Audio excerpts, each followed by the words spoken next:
Кастинг екі бірдей көркем фильмге жүргізілгенмен актерлерді алдымен көшбасшы жолы Астана фильміне іріктейді. Түсірілімі күзде басталатын картинада Астананың қалыптасуынан бастап бүгінгі келбеті суреттелмек.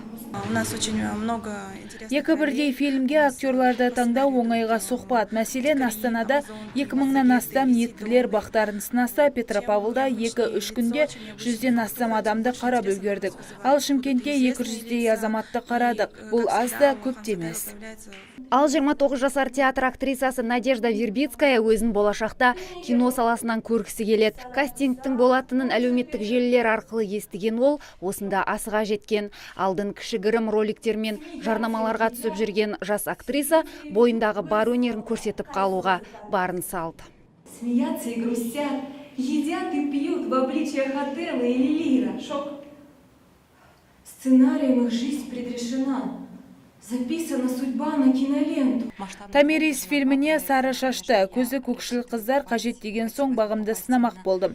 Әрине, кез келген адам мұндай сәтті қалт жібергісі келмейтіні сөзсіз. Мамандардың айтқанын орындадым. Жаттап жүрген өлеңімді түрлі образда сомдап бердім. Томирис фильмі тарихи күрделі сахналы картина болмақ. Сондықтан ел жерді аралап нағыз таланттарды іріктейді.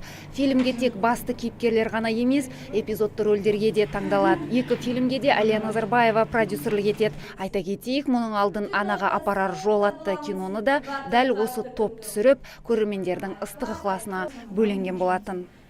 Ардақ Берден, Мұрат Адинаев, Абзал Турабек, ТВК.